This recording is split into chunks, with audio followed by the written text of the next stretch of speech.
Good afternoon. I'm Jennifer Gerson, Vice President of Marketing with MPS Credit Union and the President of the Pinecrest Business Association.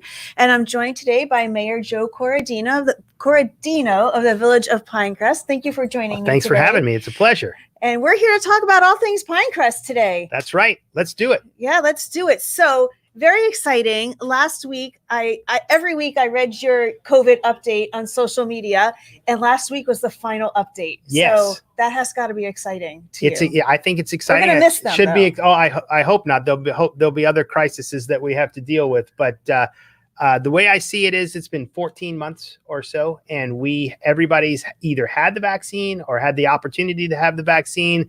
So the way we see it is that we have now got control over this thing. Mm-hmm.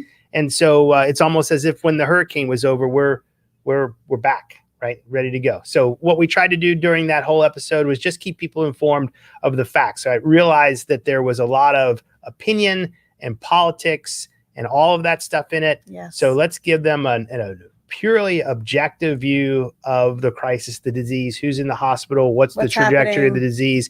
And fortunately, we had the opportunity to sit in the meetings with the county mayor, Mayor Suarez, Mayor Gelber from Miami Beach and Miami, and their medical professionals. So we got the firsthand take sometimes it was 3 days a week, sometimes it was 1 day a week, but sat in with those meetings and really understood just the facts and how the county and the municipalities decided to approach addressing it. And it was fascinating, frightening. And right now we're through it. God bless those that didn't make it, but we're now moving on. It's time to move on, and it's time to push forward. Being in the business association, we've seen a lot of businesses hurt over the past year and a half. It's incredible. And, thank God for the ones that have survived the pandemic and that are out there. But, the PBA and the village, we're working together now to bring people back to the businesses and for, the locals to shop and eat and do business locally. Yeah, that's critical, right? I think we have to get our local businesses back up and running. And for a myriad of reasons, they all took hits in restaurants, and nobody could go to a restaurant. People learned how to shop online a little bit better. And now I think that the local stores in our business community really need our help, not only as the business association, not only as the local government, but us as citizens to get back in there and support them. Right. And us the economy should be, absolutely. us as residents, the economy is going to do everybody says it's going to do pretty well, but I think there are sectors that, look, this was a great opportunity to move towards the future, right? One of these events, it advanced things that were already happening. First off, telecommuting. Second off, the ability to be virtual, work virtual, participate in meetings virtually, and then shopping, right? And restaurants. And whoever thought we'd order so much food online or buy clothes online and all those types of things. But really, how do we keep these guys with brick and mortar stores in business and thriving? That's what we need to work on next. That, and I think we also need to find ways to have these businesses fully staffed. I think a lot of them, I keep reading that restaurants, want to be open. They can be open, but they don't have the staff to open. And, we touched on that as well, of maybe bringing some type of job fair locally to try to get our local businesses fully staffed again so that they can serve the communities. Right. So what we're doing right now in the combination between the business association and the village are really thinking of ways by which we can help the business community. And I hope we'll be able to roll some things out in the very near future so that we can make it a happy summer for everybody. Absolutely. So talking about summer, what's going on in the village during the summer? Are we having camps or? Yeah, I think everything's getting back to normal. I mean, I think the restrictions are all lifted. We have some things happening with coming out of the COVID crisis, but slowly we're getting back to normal. I anticipate that really by the 4th of July, everything, you may not recognize the difference. And then, as we go into fall and the school year again, it's going to be a happy. We have a lot to look forward to going forward. I kept saying that I think that life is not a new normal, not anything new. Like life is going to be normal once the kids go back to school this fall. Kids are going back to school this fall. There's no choice. They're like I sent my son to school as soon as school opened in October last year, which was the best decision as a parent that I made for myself and for him. But, it's exciting that I think, once we get past the summer and kids are able to go to camp this summer and not have to wear the mask while they're in camp now, it's life back to normal. Yeah, I think, though, the opportunity to make positive changes to normal is there. I mean, I don't think we should forget the things that were beneficial coming out of this crisis. Again, the ability, the convenience for those of us who could work at home to work at home has been fantastic. And I know a lot of businesses are going back to almost a hybrid type of working. Not only is it good for, I think, the individual's quality of life, but it's also good for the things that we complain most about, traffic, those types of things. Traffic is back. Traffic is back, but it doesn't have to be, right? I mean, you don't have to sit in traffic every day, because a lot of us in the right industries don't have to physically be at work to be productive. And I don't think we can lose those things. Think about the ability to learn from home if you're in school and you're sick and you couldn't tune into a class over the internet and watch it happen and not miss a whole day of class, right? When you're not feeling that well. So as businesses, as cities, as institutions, I think we need to be smart and carry forward those things that were absolutely very positive. I mean, I have no desire to go back to normal, as it were, because there were a lot of inefficiencies in that normal. The term I was just going to use. I think COVID created a lot of efficiencies. Tons of efficiencies that we need to take advantage of. Absolutely. The village council meetings now will always be hybrid meetings. We may sit there as a body of folks, but I'm hoping that you'll always be able to watch on Zoom in the comfort of your own home and comment from home if you want to, which is much more convenient than dragging your tail down there and sitting there to wait several hours for your item to come up. But it's a matter of convenience now, not a necessity that you have to be at Village Hall. Absolutely. And speaking of comments, if anybody has comments or questions, you can drop them in the chat or the comments, and we'd be happy to answer them while we're sitting here today. So Pinecrest Gardens is open, regular hours and everything at this point. I think we're all open, so you can go there and enjoy. And we'll be starting all our. We do lighter programming in the summer than we do in the fall and winter, just because of the temperature and the rain and all that stuff. So we'll get back to full programming, jazz concerts, and all that type of things as we get into the fall and winter next year. We're looking forward to that. I remember last year I participated in the Track or Treat, and they changed it because of COVID. But it was a great format, and it was so successful that it was a disaster. Exactly, that was exactly what I was just about to say. Right, like I would get calls. Traffic's off the wall. I can't get here. You ruined my kids' Halloween. It was true, because you couldn't get there. It was the lines down the Red Road were incredible. So they did a great job, but it exceeded all expectations. We won't have to do that again. We won't go back to that form of virtual Halloween. Thank God, crazy. Right? We ran out of candy by I think it was scheduled for 2 hours, and we were there for 3, and we ran out of candy. And when we were leaving, the line was still waiting to get in. And it was great. But great, because it was successful, but so successful was, but overly successful. Yeah, overly successful. You could have worse problems than being too successful. Absolutely. Absolutely. Imagine if they didn't come. That would have been worse. If it were empty, it would have been terrible. So we're very excited to have you join us for our Business Association luncheon on the 15th. It's going to be at Anna Capri. Yeah, I'm looking forward to it. It's going to be fun. I don't think we've ever actually had a lunch at Anna Capri. We've had them cater many times. We all know their food is delicious. I personally love their food. Oh, it's fantastic. And their happy hour, where you get the bottle of wine and the 2 appetizers. Not a bad place to be. You'll find no at all. You'll find us there often. But we're going to be talking a lot about the village, and other people are going to be joining you and kind of doing a past and a present. And it's going to be a very interesting conversation, I think, that we're going to have on the 15th. Right. This is our 25th year anniversary. So it's interesting to look back at where we've come from since 1996 and to where we are today. So it'll be fun to do that. It will be really fun. Yes. It's going to be a great day. So if you're interested in joining us, go to pinecrestbusiness.com. You can register for the luncheon there, and we look forward to seeing you. I do have a feeling it's probably going to sell out because we have, I think, a limited capacity of about 50 people. So if you are interested in joining us, get out there and reserve your spot. So are we still going to get different kinds of updates from you on social media? I personally enjoyed reading them, even if it was about COVID. Yeah, I try to limit the I don't communicate very much on Facebook, number one, or through the village. I try to leave it for when it's most important, and I find those things are during the crises, hurricanes, and I don't want to water it down. But yeah, I'll give updates on things that are happening in the village every month.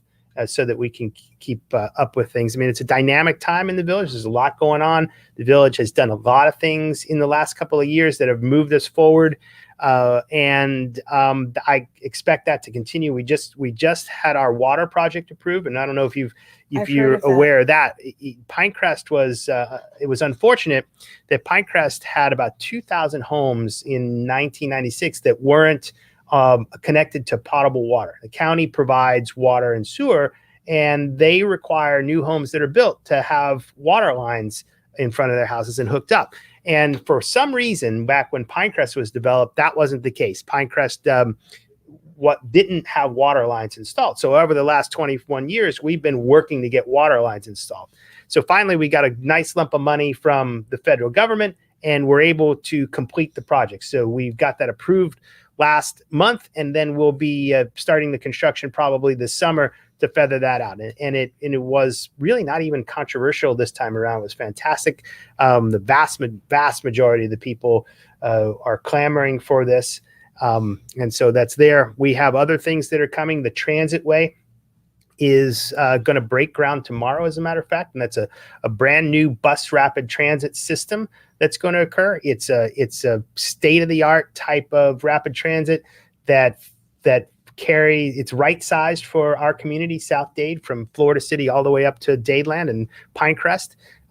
It's going to give people a wonderful opportunity to not use their automobile to get north and south on US 1. There is an issue, however. Miami-Dade County has put a tentative proposal out that may be changing, but in order to boost ridership on the bus rapid transit system, has initially proposed that they take control of the land use and zoning within 2 miles of the US 1 corridor, which can't happen. That's why we incorporated as cities all the way down the corridor to control our land use and zoning. And the other thing was that they wanted to up the intensity and density of the area along the corridor to between 125 and 500 dwelling units an acre. Also something that's not necessary, not needed, not even appropriate in scale, way overkill to feeding the rapid transit corridor with riders. So we're getting together not only as Pinecrest, but all of the cities in the South Dade corridor, and we're examining that, keeping an eye on it to make sure that we can impact that one way or another. So people really need to be watching that, because that's probably the biggest threat to our character and quality of life that has ever existed. And it's in a sense, it's important that we put our density intensity on the US 1 corridor and support the rapid transit, but it's got to be done correctly. This is kind of the right approach, but the wrong way of going about doing it. And what other projects? I know we're building a park. We just bought about 3 acres of land at the corner of 67th Avenue and 88th Street, and that's going to be a park. We're going to name it after our second mayor, Gary Matzner, and one of our founders. Gary, along with Evelyn Greer, were the driving force in making Pinecrest, having the idea of Pinecrest and making it what it is today.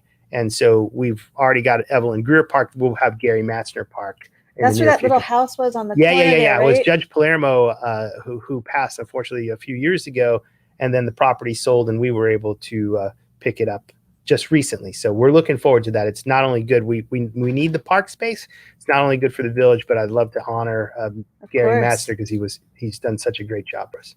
And when's the groundbreaking for that? I don't know. We're going to start planning that park probably in the fall, And then once this COVID is all over with, there where that there's funny triangle in the road that doesn't work and causes traffic jams. Yes. On south on Old Cutler Road, they're having another circle. I forget where, Palmetto Bay, and then a multi-use bicycle path connecting the path on Old Cutler Road and the path at US 1. So now we start to put ample bicycle and walking facilities at the borders of these cities. What we learned was that, people started to walk about the community so much more during COVID. Absolutely. And, a lot of places we've resisted sidewalks for so long. They don't belong on every street, not every neighborhood street, but on the major corridors, absolutely, right? People deserve a safe place to walk and ride a bike, yes, because in Florida and Miami-Dade County, cycling and being a pedestrian, it's one of the most dangerous places in the entire nation to walk and ride a bike. Is that because we have a bigger cycling community here? Is it because we have terrible drivers? Is it that we're just not equipped to, or is it probably a combination of all it's the way we're built. We're the physically built for the automobile. And people don't, sidewalks are essentially second thoughts, right? So they don't really exist in many places. And so when people try to walk and bike, it's real easy to get run over by a car. It is. Right. And the fact that there are so few paths to walk and ride a bike, and the communities did not design for that type of thing, what happens is drivers aren't paying attention and not even looking for a cyclist or a pedestrian. And that's where you get the problem. So over time, if we can start to make the connections, then it's possible to get more places on a bike. And if we can do something on the north side of town, connect with the Underline and the Metro Rail path and what the Ludlam Trail, which is on the old railroad tracks on 67th Avenue that will go all the way up essentially to the airport, it'll be real easy now to get almost county-wide on a bike. South Dade's got a lot of trails we need to start to connect up with. Where is that Ludlam Trail? Not where is it locally, but in the process, it's kind of, I think it's been planned, but it's kind of stalled in the funding and planning process. And of course, I think, some of the most controversial things that a city can do are deal with sidewalks and bike paths. It seems that the community it rejects those for some reason. Again, they don't have to be on every street, but they need to be in strategic places so that people have the opportunity to walk and bike. Because on the 7s and the 2s, where they're on the sections and half section line roads. Right. The other problem is that we complain about traffic. If we don't have an alternative to the automobile, then we're going to have traffic. And so, we got to do something. We got to move forward. We just can't stay the same. Right. Exactly. And that's what we're working on. Working with not only the other cities in Miami-Dade County, particularly in South Dade, but Miami-Dade County itself, the Department of Transportation, the League of Cities, and I think we're making pretty good headway. Thank God, right? We have to keep moving forward. We got to keep putting one foot in front of the next. That's right. And making it a better place. So what made you decide to become mayor? Oh my gosh. Crazy question. I know, out of the blue. I was a council person for 8 years in Pinecrest. And before that, I was the chairman of the Planning and Zoning Board. And before that, in my real life, I'm an urban planner. And in my real life, what I do is work for cities and help them, put together comprehensive plans, strategy documents, plans for roads and those types of things. And I'm always presenting in front of a city council or city commission one way or the other. And I have a great interest in government, and that as an urban planner in a city like Pinecrest, it seemed like a great idea at the time to be an elected official. And it was, because I think that there's a wonderful opportunity to actually help people. I noticed that as a citizen of our towns, you don't necessarily think about our governments. We built our government in Pinecrest to stay small, to be very lean, efficient, effective, and you don't need us till you need us. And you wouldn't come to City Hall for any other reason except for a need. And that day when you need us, it's the most important thing in your life, and we have to be there. So I wanted to be helpful, and we were putting together over the years what I call a concierge level of service, where almost every single person who needs us can get hands-on individual attention, not only from the mayor and the city council, which are a great group. Our group is highly responsive. I mean, if you reach out to one of the city council people in Pinecrest, you get almost an immediate response, and they will direct you to where to go. But our staff, who really is the face of the day-to-day operations of the village, are some of the best in the entire industry. And they are not only experts at what they do, but they're very good at dealing with people. And that can be challenging because people don't know their way around City Hall. They don't know their way around government. They hate to get transferred from department to department to department, those types of things. That doesn't really happen in Pinecrest. I mean, we can get to your problem, get it fixed right away. We can't always say yes, but we can always stop, listen, understand what you need, right? Truly understand it, do a lot of listening, and then put you on the path of the most efficient way to accomplishing your goals in Pinecrest. And it works. It's one of the best cities that are out there in the entire nation. I think so. And you're right, your staff is amazing, and they're all very eager to help and easy to get in contact with, and working on this project that we're working together on, it's been phenomenal. So they're the best. They're the best of the best. They really are. And like you said, how you wanted to help, and that really, I think, got personified during COVID. Like any little thing. I know Mitch Panter picked up the phone one day when we were having issues with one of our members with a restaurant, and it was taken care of overnight. Really, I think throughout this, you've been so communicative and out there to help everybody, residents and businesses in Pinecrest. It's been absolutely wonderful. So thank you. No, it's a pleasure. Thanks for noticing. That's what we try to do. And the thing is, it's not just me. I mean, it's the entire personality. It takes a village, it's right? the entire personality of the village of Pinecrest. There's not one person that works for the village that isn't 100% dedicated to this and responds in that way. Right. It's just, these guys are true heroes. And by the way, a lot of these guys ran towards the problem, right, with COVID, right? These are the folks that had to be out on the street. The police officers had to be out on the streets. The public works people had to be out on the streets. Nobody knew what their families also had issues. And these guys were on the front lines working every day. Terrifying. It was terrifying. And they were working for us.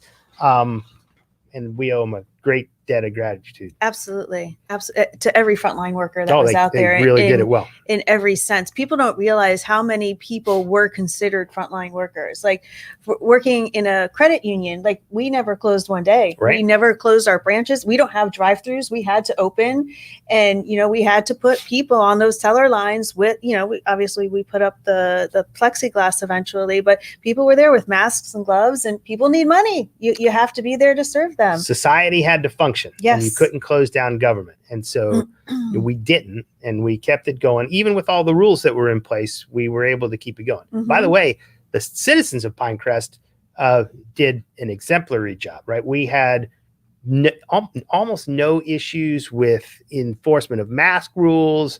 Everybody was well behaved, understood what was going on.